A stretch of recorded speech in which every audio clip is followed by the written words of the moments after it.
Bonjour à tous, aujourd'hui pour la chronique de culture scientifique des associations d'Octovergne et Astucience, nous allons parler spasticité.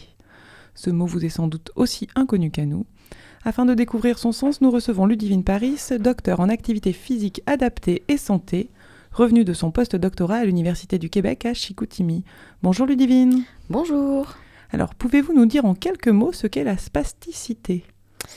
Alors, très simplement, la spasticité, c'est un trouble au niveau de la contraction musculaire. Et donc, en fait, ça va être caractérisé par une hypercontraction musculaire. En gros, on peut assimiler ça à des crampes. Et du coup, j'imagine que si on étudie la spasticité, c'est que ça peut entraîner des risques. Quels sont ces risques ? Alors, ça n'entraîne pas vraiment des risques, ça a plutôt des inconforts et des inconvénients au quotidien pour les patients qui sont atteints de spasticité. Et donc, ces patients-là, c'est souvent des personnes hémiplégiques qui ont subi, par exemple, un AVC. Et donc, c'est tout simplement quelque chose qui va entraîner une baisse, une diminution du bien-être, de la qualité de vie, une perte d'autonomie aussi. Puisque tous les gestes du quotidien, en fonction des muscles qui vont être touchés, vont être impactés. Donc ça peut être des personnes qui ne pourront plus marcher sans l'aide d'une canne. Ça peut être une personne qui ne peut plus récupérer son verre qui est dans une étagère en hauteur. Donc ça va impacter le quotidien de ces personnes. Mais ça n'entraîne pas vraiment de risque en tant que tel. Le laboratoire dans lequel vous travaillez a choisi d'étudier ce phénomène appliqué à la marche. Alors pourquoi ?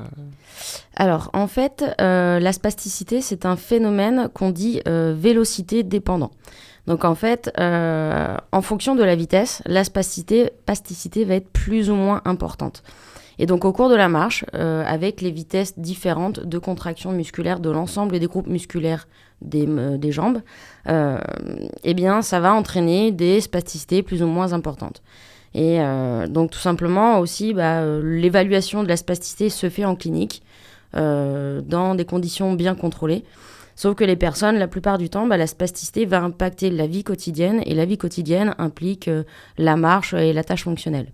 Donc c'est important d'essayer d'évaluer ce phénomène au cours des tâches du quotidien pour mieux, mieux traiter ce phénomène pour la vie des patients. Eh bien, merci beaucoup Ludivine. Quant à vous, chers auditeurs, vous pourrez nous retrouver la semaine prochaine pour une nouvelle chronique. Et d'ici là, tenez-vous informés de toute l'actualité de la culture scientifique en Auvergne en vous rendant sur le site ecosciences-auvergne.fr.